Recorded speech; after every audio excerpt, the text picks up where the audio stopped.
Los posgrados necesitas tiempo y necesitas fondos, ¿no? Yo Sí. la licenciatura en educación la hice porque justamente lo mío era quería profundizar en educación más que en historia. En historia podés profundizar de diferentes formas, ¿no? Inclusive hasta haciendo cursos o hasta haciendo ateneos, es decir, un profesor de historia se puede formar bastante en lo curricular con otras cosas. En la licenciatura, que donde vos aprendés a investigar, yo quería hacer la educación, por eso soy licenciado en educación. Yo en este Empecé. caso, profe, en mi caso, profe, que yo quiero, por ejemplo, ser docente solamente porque, bueno, me apasiona mucho, solamente me puedo quedar con el profesorado, ¿no, profe?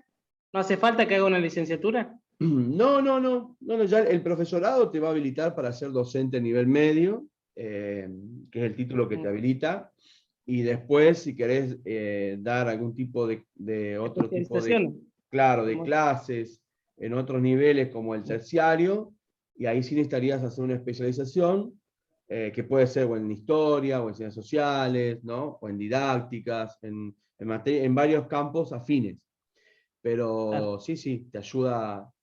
Con el título de grado que vos vas a sacar, ya podés dar clase a nivel medio, como profesor de historia, que te va a habilitar para otras materias también, porque el diseño curricular de Río Negro, digamos, el libro de títulos de Río Negro es muy amplio, es decir, vas a poder dar clase de ciudadanía, vas a poder dar clase, bueno, no como docente con título 9, pero vas a poder dar clase en algunos otros, como geografía. Ahora los habilitaron para filosofía también. ¿Mm? Eso porque en Río Negro la docencia es una particularidad, no es que un profesor está al nivel medio, no. Acá es como vos podés ser profesor, o podés ser maestro inclusive, o podés ser un idóneo y podés ser docente en Río Negro, ¿sí? Pasa que en base a tu título tenés, digamos, la posibilidad de agarrar horas porque estás como en un listado jerárquico. No sé si le han explicado eso. ¿Sí? Es decir, el profesorado te da un valor que es más alto, que son 9 puntos. Un profesional, por ejemplo, un licenciado, que no haya hecho el profesorado de historia, sino hace la licenciatura en historia, no es 9 puntos a nivel medio, sino que es 6 puntos. Un psicólogo, digamos, los profesionales, un ingeniero, un contador, en educación Claro, son. nosotros teníamos 9 puntos, profe. Claro, 9 Claro, puntos. exactamente. Porque 9 son puntos. profesores. Exactamente. Después el resto no tiene 6. Y los maestros tienen 3. Los maestros a nivel primario pueden dar clases en el secundario y tienen 3 puntos, ¿no? Por eso te digo. Y una persona que terminó el secundario, un técnico, por ejemplo, que se puede, lo habilitan a anotarse en alguna materia técnica, puede dar clase, pero es un idóneo, que es un punto. Ahora, ¿por qué te digo esto? Porque, por ejemplo, no sé, hay carreras como profesorado, digamos, profesorado, hay clases, como por ejemplo los chicos en la escuela técnica, que no sé, algo de escuela técnica no me viene ahora. No sé, por ejemplo, un taller de hojalatería, mecánica, carpintería, y no tenés un profesor de carpintería. Entonces, los chicos dan clase siendo alumnos, o exalumnos, perdón, se anotan y pueden dar clases y son idóneos. Eso es la docencia en Río Negro. En ese campo se maneja. Bien, entonces espero que te haya ayudado. Si vos querés profundizar, vos podés profundizar. Drucker, por ejemplo, el profe que vos tenés, él tiene una Sí. especialización en historia medieval. ¿El ¿Sí? profe Drucker? Sí, ni le Ah, discutas historia medieval porque vas muerto. Así nomás te lo digo. Conoce muchísimo historia medieval y el examen más difícil que te va a tocar es ese, el de historia clásica de él, ¿no? Historia antigua. Historia ya lo rendí, antigua. profe. ¿Ya rendiste? Bueno, Sí, sí. Y medieval también, profe. bueno, ese es experto él en eso. Él tiene una especialización justamente en ese tipo de historia. Y La no profe es sí. licenciatura, no, profe, ¿no? La licenciatura lo que te da son herramientas para investigar. El No, pero el profe licenciado, Drucker le pregunto. no es Ah, licenciado, no. Licenciado la licenciatura te da herramientas para investigar. Por eso cuando vos estás en la Universidad del Comahue, llegás al tercer año y ahí tenés que elegir si vas a ser profesorado o la licenciatura. Entonces el profesorado ve las pedagógicas y el licenciado ve la investigación. Cuando te recibiste, cuando ya tenés una carrera de grado y querés la licenciatura, tenés que rendir las materias que son de licenciatura. Que bueno, algunas tienen que ver con la perspectiva de la investigación puras y otras tienen que ver con una materia específica como es análisis del contexto sociopolítico, ¿no? Es decir, te vas guiando en otro panorama que no es la educación, ¿sí? Son carreras en el caso de la Universidad de Comahue, de grado, y en el caso de la Universidad de Río Negro, que es la mía, de posgrado, ¿sí? O complemento, le dicen, ¿sí? Complemento a la carrera de grado. Bien. Si a vos te gusta la historia argentina, lo que te recomiendo es que hagas alguna especialización en historia argentina, ¿no? Que hay varias, la mayoría todas privadas, la Universidad de Lanús, la Universidad Austral de Bahía Blanca, la Universidad bueno, la UBA tiene una también, pero es presencial, ahí estás muerto, tenés que ir a Buenos Aires. Flaxo es la Facultad de Ciencias Sociales de América Latina, es privada. ¿Sí? Es privada. Ahí con Expósito, nos encontramos con Expósito, hicimos con Expósito la especialización en didáctica. ¿Sí? Sergio Expósito la hizo, era virtual y el final se hace presencial. ¿Sí? En aquel momento, dura un año. Pero es todo virtual y hay mucho contenido de didáctica y mucho contenido que tiene que ver con cuestiones pedagógicas. ¿Mm? Bueno, y uno se va formando, ¿sí? Lo importante es que ejerzas, que ingreses rápido, apenas termines, porque bueno, hay muchos docentes en el sistema, educativo, no solo por la formación que tenemos interna, local, sino también porque llegan muchos de afuera, de otras provincias, ¿no? Bueno, vos me te acordabas, ¿no? Es decir, de algunos profes que has tenido, y el recambio natural va demorado, es decir, no es que se jubilan, ingresan 10 y se jubilaron 10.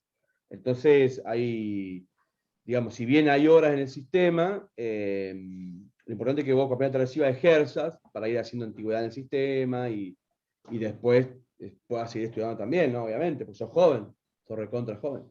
¿Sí? Carmen también. Por eso le Se preguntaba, recibe profe. y se pone a dar clase enseguida y después pueden seguir estudiando tranquilamente. ¿Sí? O no, depende de lo que hagan. Igual siempre van a estudiar, siempre, porque yo se los dije ya y estoy convencido de eso y hasta el último día que me tengan a mí van a escuchar lo mismo. El profesorado inicia el primer día en el aula. ¿Ok?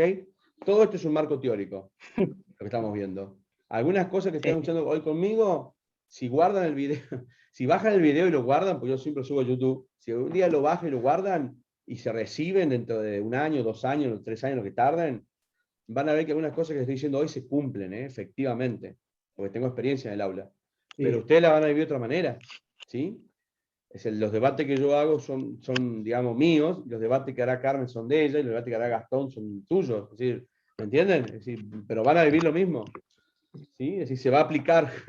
Este es el marco teórico. El profesorado para ustedes inicia, el estudio de ustedes va a iniciar el primer día del aula, ¿sí? Cuando tengan que romperse el mate de cómo enseñar esto o lo otro.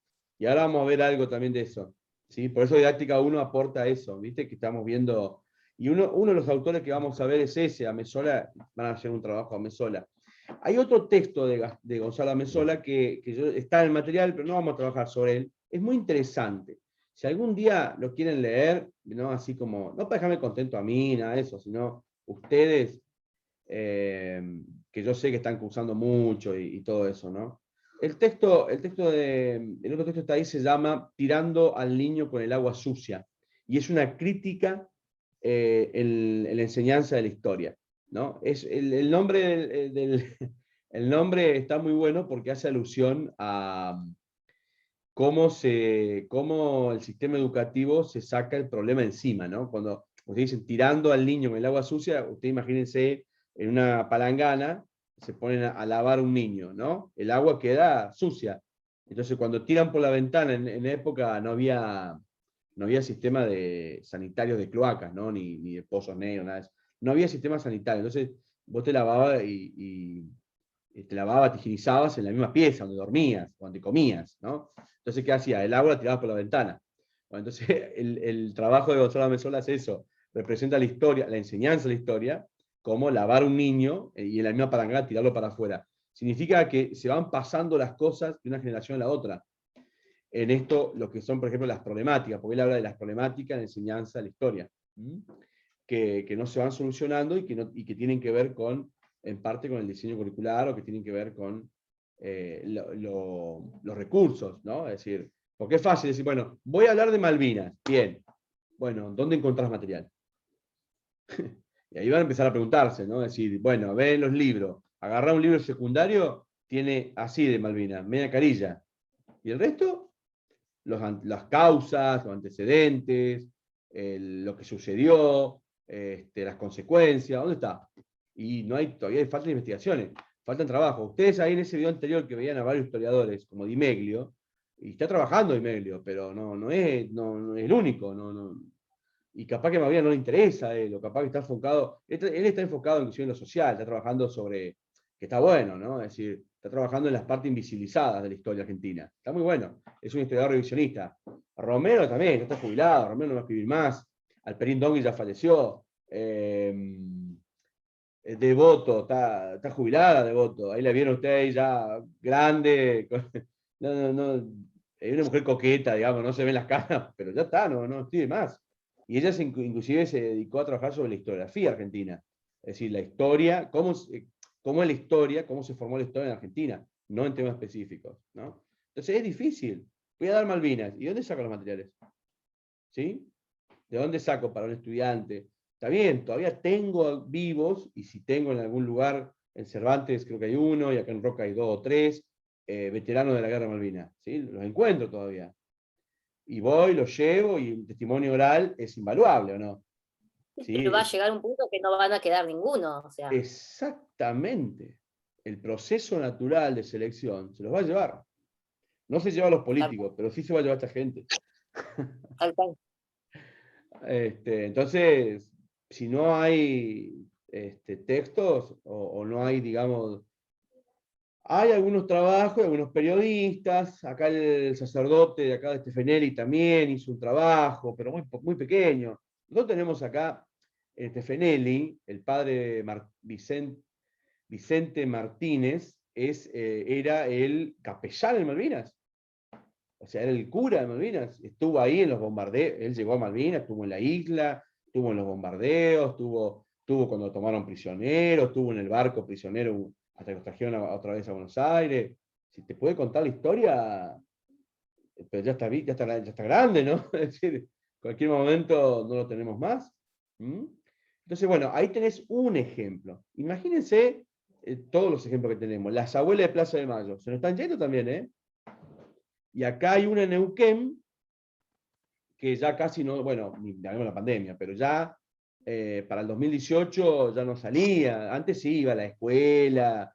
Me acuerdo que vino el uno, cuando el uno le ponen el nombre. El uno, acá en Roca, el que está al frente al Sabio, digamos, en la San Martín, que es el uno, el SRN1, a la noche se llama el Sens 3, una escuela nocturna. Ese tiene el nombre de Abuela y Madre Plaza de Mayo. Y vinieron acá, de Buenos Aires, vinieron de Neuquén. Y ya está, no vienen más ahora. ¿Y qué vamos a ver del trabajo de la abuela de Plaza de Mayo? O de las madres de Plaza de Mayo. Donde se van, se van. Por eso le digo, el tema de la enseñanza de la historia tiene estas cuestiones, ¿no? No sé cómo llegamos acá, pero bueno, avancemos. Gastón, que me hace esas preguntas, me saca. Sí, bueno, no, todo bien, excelente. Te quiero mostrar, así Lo avanzamos aprovecho, rápido. profe. Sí, obvio, no hay problema, no hay problema.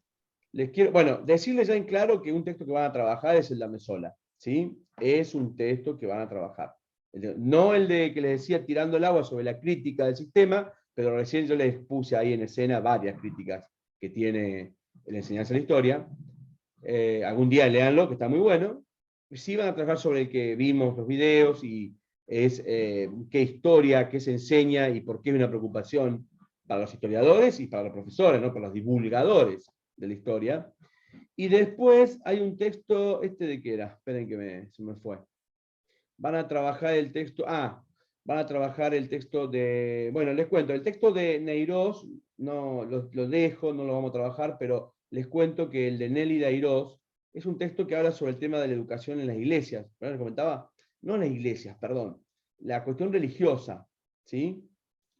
Y específicamente en que, ojo que hay un debate, ¿eh? No voy a decir cosas que ustedes sean profesores, estemos hablando de otra cosa, porque hay un debate, como está fallando, o sea, ¿cuál es el debate? Hay intelectuales que están diciendo, la enseñanza de la educación sexual integral está fallando, porque sigue habiendo femicidios, porque sigue habiendo abusos, bueno, todos los días, ustedes, toda la semana, agarran los medios, las redes sociales o los medios de comunicación digitales y ven que hay un femicidio, ¿no?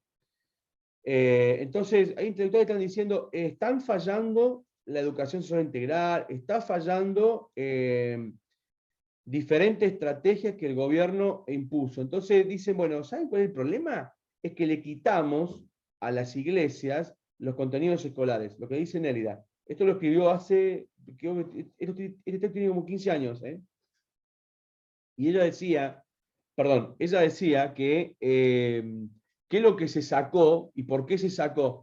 Y acá hay, bueno, habla sobre las posiciones de la Iglesia y del Ministerio de Educación, habla sobre las críticas, y en las críticas aparece, acá está, las modificaciones y los contenidos que tienen que ver con lo de ciudadanía, con moralidad, con valores, e inclusive, yo no sé si lo van a alcanzar a ver, pero está chiquito, ya ni yo lo veo, acá esta parte habla del tema de la igualdad en las oportunidades para la mujer, y eran temas que trabajaba teóricamente la educación dentro de la religión.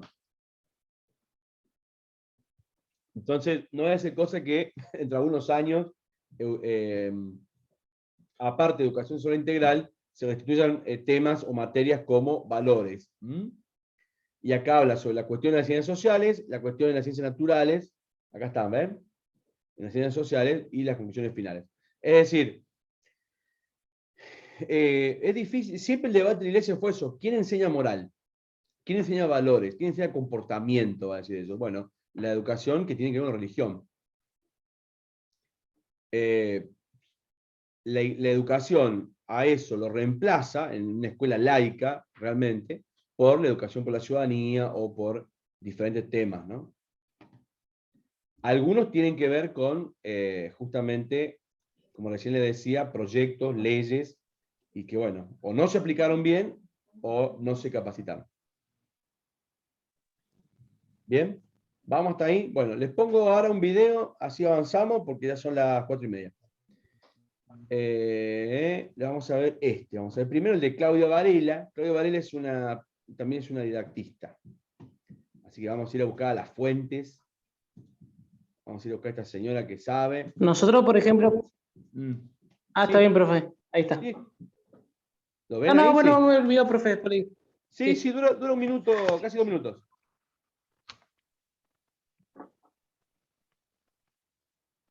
Voy a tomar esta pregunta. ¿La historia se enseña? Pero para desarrollar mejor, ¿qué historia me gustaría que se enseñara? Te digo, si es historia, creo que se enseñó. Me gustaría que se enseñara una historia interpretativa y conceptual, que no se presentara como un conocimiento cerrado y terminado, con las distintas corrientes historiográficas, que los docentes pudieran plantear cuáles son las certezas transitorias, cuáles son los supuestos, las interpretaciones posibles, que todavía no son certezas, y cuál es la importancia del conocimiento. Me gustaría que aparte con esos conocimientos y con esos productos de conocimiento se pudieran enseñar los procedimientos de análisis histórico para que el estudiante el día de mañana lo pueda hacer con la realidad y con el cuadro que toca vivir. Me gustaría que se enseñaran los tipos de textos con los cuales los historiadores contamos nuestro conocimiento, para que el estudiante lo pueda cuantificar y el día de mañana pueda construir sus propios relatos. Esta es la historia que yo quisiera. De todo esto yo creo que es interpretativa, más conceptual, a veces no se puede usar todas las corrientes interpretativas. Plantear que hay certezas transitorias, hay supuestos y hay verdades. Menos sobre lo que son aparte le dedican tiempo a trabajar con los procedimientos de análisis histórico. Y todas las ciencias están siempre en un debate de quién enseña a leer textos académicos. Si uno dentro de sus clases, o el profesor de lengua y literatura que tiene que lidiar con todo eso. Bueno. Ahí en ese pequeño video, ¿vieron? Ella, aparte de historiadora, es didactista y pone en juicio qué es lo que se enseña, ¿no? Es decir, qué es lo que hoy está pasando y qué es lo que ella ve que debería pasar, ¿no? Es decir, hoy se interpreta la historia, hoy digamos, está todo muy relacionado a los textos, a producciones, no se ven todas las corrientes. Eso pasa mucho cuando justamente hablábamos hace un rato de las posiciones tomadas, ¿no? Es decir, los profesores de historia, perdón, por ahí toman una posición y son muy cómodos, se sienten cómodos, por ejemplo, una marxista o la materialista, ¿no? Es decir, la historia siempre económica, ¿no? Es decir, y no avanzan de ahí, ¿no? Otros lo hacen en historia social y así sucesivamente. ¿Bien? ¿Lo vieron eso? ¿Quedó menos claro? ¿O surgen dudas? Igual después lo van a ver el video. Sí, ¿no? profe. Lo van a volver a ver. Este es uno de los que voy a subirles, el de Claudia Varela, porque me parece que es interesante escucharla, ¿no? Es decir, tiene mucho que ver con esto de qué está pasando. Y ahora vamos a mirar este señor, a ver, ya lo conecto, vamos a ponerlo acá. Es español, Antonio Zapata es español y también le va a dejar a ustedes una imagen de qué está pasando, ¿no? Esperen que, ahí lo arranco. Debe enseñarse de una manera no memorística. Cuando yo estaba en el colegio, más bien el énfasis era en una historia memorística en la cual importaban las fechas, los personajes, los nombres propios. Ese tipo de historia no despertaba el entusiasmo de la mayoría, salvo de algunos apasionados por el pasado, como era mi caso, que incluso esa historia memorística me atraía. Pero yo recuerdo que la mayor parte de mis compañeros tenían razón al estar aburridos y desalentados por esa forma de enseñar historia. Creo que por el contrario, hay que buscar una historia entretenida. Y esto significa no memorística, sino comprensiva.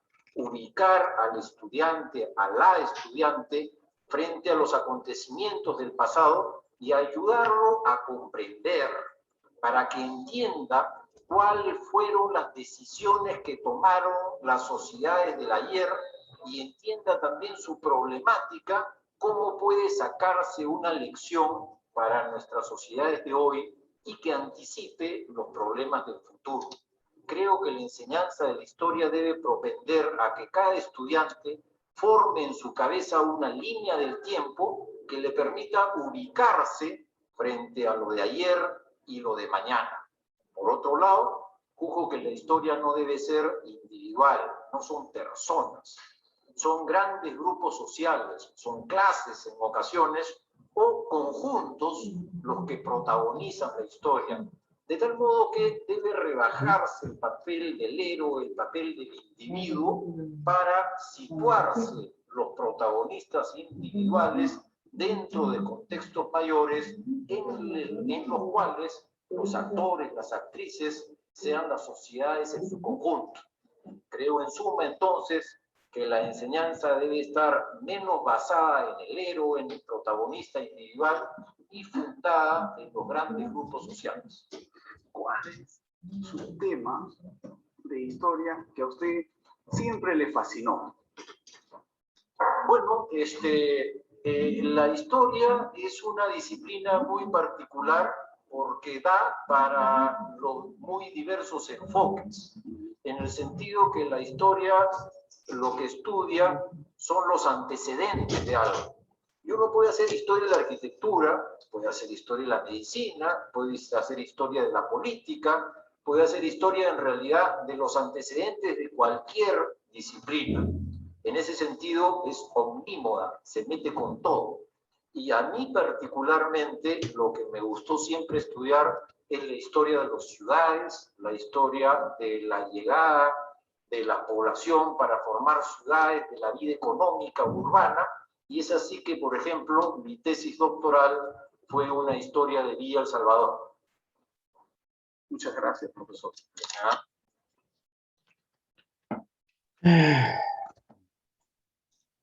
Bueno.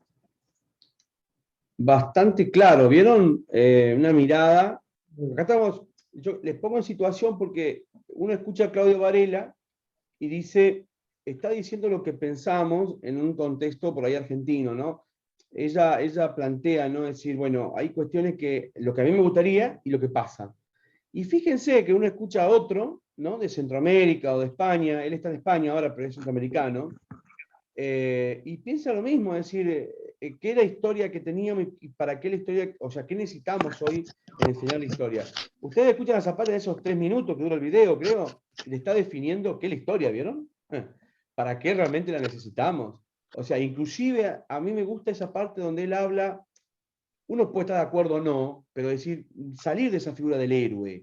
O sea, San Martín no cruzó la cordillera, la cruzó el ejército de los Andes, ¿no? Porque había ganaderos, había indios, había gauchos, había mujeres, había... Todo el mundo la cruzó. Está bien, General San Martín es la figura preponderante porque quizás fue el ideólogo, quizás no, el hombre que conducía, que tomaba quizás las decisiones más difíciles, pero los que cruzaron la cordillera no es San Martín, ni o San Martín su ganadero, es el ejército de los Andes, ¿no? Es decir, está bien, de esas 10.000 personas pelearon 5.000 quizás, las otras eran, y bueno, pero fueron, ¿o no? Empujando la carreta, cocinando, sin hacer fuego, así que no sé cómo cocinaban, pobres mujeres, porque iban mujeres, pero ¿quién cuenta eso, no? Es decir, es difícil, pero bueno, si logramos obtener esa información que está, que hay testimonios, que hay cartas, esa enseñanza cambia, ¿vieron?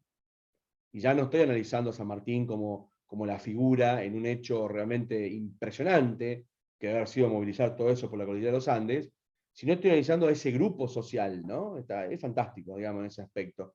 Porque los cambios se producen por grupos sociales, ¿o no? O sea, nosotros, por más que yo esté acá con ustedes hoy tratando de dejarle algo teórico para que ustedes puedan ser buenos profesores, o no, el día de mañana, en realidad el que está haciendo el esfuerzo es todo el instituto, con diferentes espacios, con diferentes profesores, y también sus familias.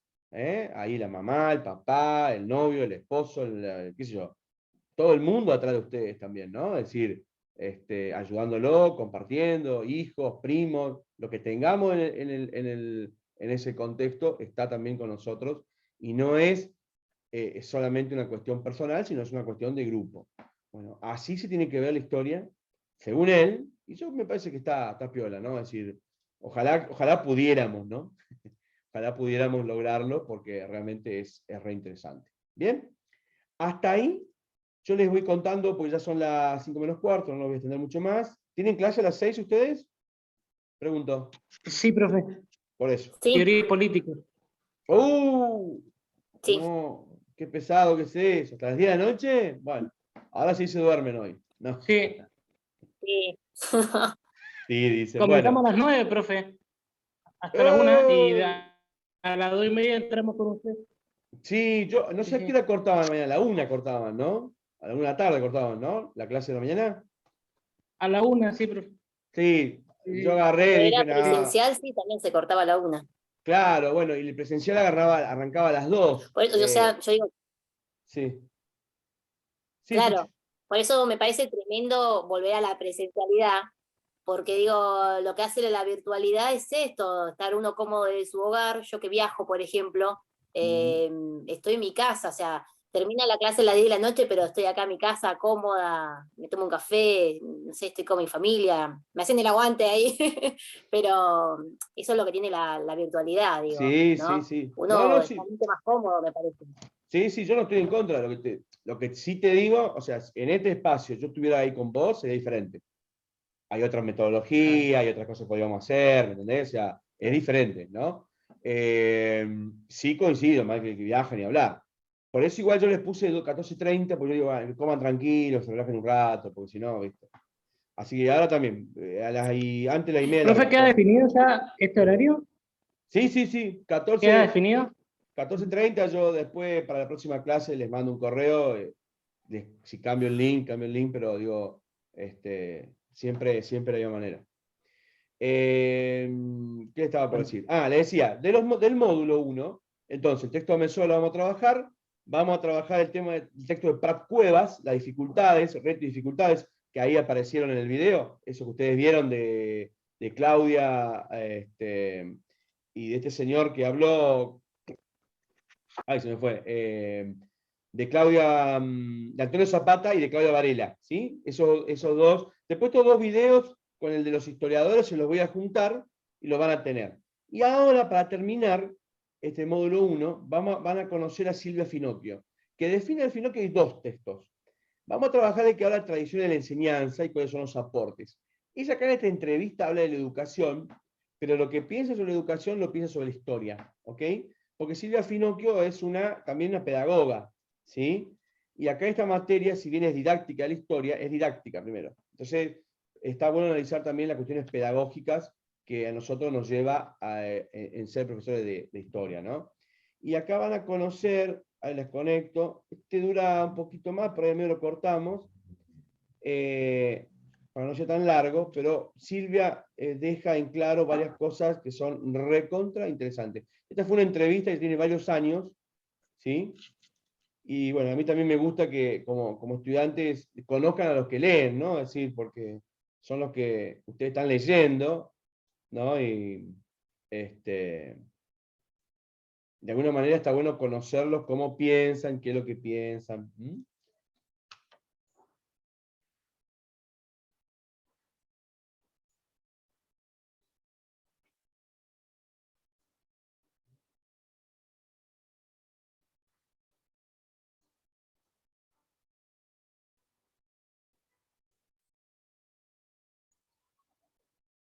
Silvia Finocchio, profesora de historia, doctora en ciencias sociales. ¿Qué se enseñaba hace 200 años? ¿Cuál fue la historia de la Argentina si uno la ve desde la educación los últimos años? Mira, lo primero que subrayaría es la importancia de la educación para la sociedad argentina.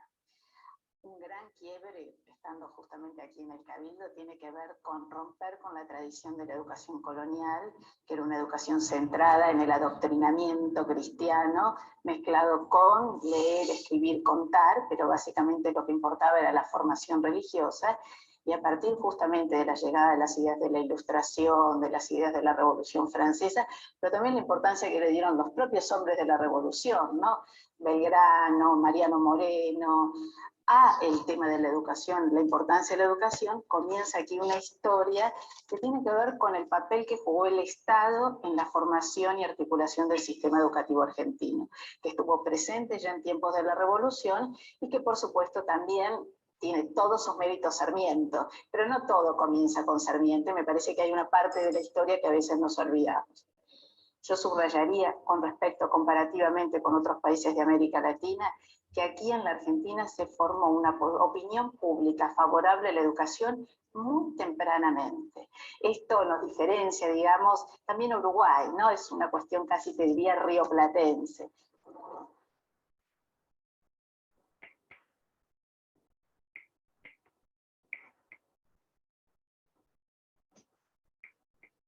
En la época que yo iba al colegio, ir a la escuela pública era una cuestión de orgullo. Digamos, uno sentía el orgullo de ir a la escuela pública, lo sentían mis padres, mi hermana, todos nosotros. La educación tiene que ser pública, gratuita, laica, obligatoria. Digamos, ¿se está perdiendo eso? Mira, todo esto fue una conquista y una lucha que tenemos que pensarla en estos términos, porque las cosas llegan, ¿no?, por la lucha de muchos, digamos, y en este sentido me parece importante subrayar lo que estás planteando.